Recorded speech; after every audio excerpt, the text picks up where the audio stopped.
রংপুরের Mominpur union BNP এবং স্থানীয় এলাকাবাসীর উদ্যোগে বৃহস্পতিবার জানপুর মুন্সিরহাট বাজারে মানববন্ধন অনুষ্ঠিত হয়েছে। বক্তারা অভিযোগ করেছেন, রাজনের বিরুদ্ধে দায়েরকৃত মামলা সম্পূর্ণ মিথ্যা এবং রাজনৈতিক উদ্দেশ্য প্রণোদিত। রংপুর সদর উপজেলা বিএনপির সাংগঠনিক সম্পাদক মতিউর রহমান প্রামাণিক বলেন, রাজন একজন জনপ্রিয় এবং জনবান্ধব নেতা। অন্যান্য বক্তারা রাজনের শান্তিপ্রিয় চরিত্রের কথা তুলে ধরে দ্রুত মামলাটি প্রত্যাহারের দাবি জানিয়েছেন। বিস্তারিত থাকছে জুয়েল মজহারুলের প্রতিবেদনে। রংপুরের মমিনপুর ইউনিয়ন বিএনপির সভাপতি আরিফুল ইসলামের বিরুদ্ধে দায়েরকৃত ষড়যন্ত্রমূলক মিথ্যা মামলা প্রত্যাহারের দাবিতে মানববন্ধন অনুষ্ঠিত হয়েছে। বৃহস্পতিবার জানপুর মুন্সিরহাট বাজার এলাকায় ইউনিয়ন বিএনপি এবং স্থানীয় জনগণের উদ্যোগে এই কর্মসূচি পালন করা হয়। বক্তারা বলেন, মামলাটি রাজনৈতিক উদ্দেশ্য প্রণোদিত এবং রাজনকে টার্গেট করে পরিকল্পিতভাবে দায়ের করা হয়েছে। রংপুর সদর উপজেলায় বিএনপির সাংগঠনিক সম্পাদক মতিউর রহমান প্রামাণিক বলেন, মামলা সম্পূর্ণ বানোয়াট এবং মিথ্যা।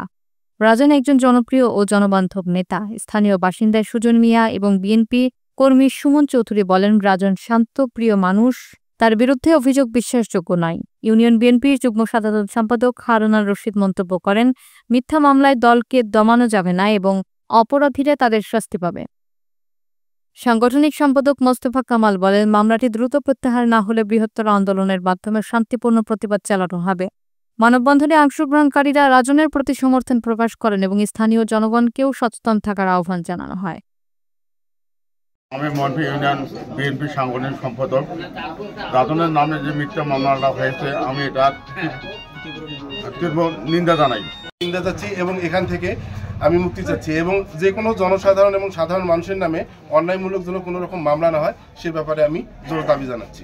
মমিনপুর ইউনিয়নের সভাপতি আরিফুল ইসলাম রাজনের নামে যে মামলাটুকু হয়েছে, যতটুকু শুনেছি এই মামলাটি সম্পূর্ণ মিথ্যা বানোয়াট।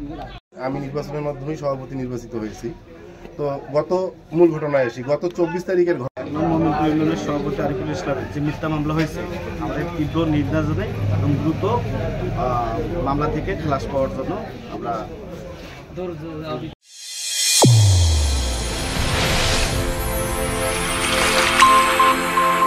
চ্যানেল A1 হৃদয়ের স্পন্দন।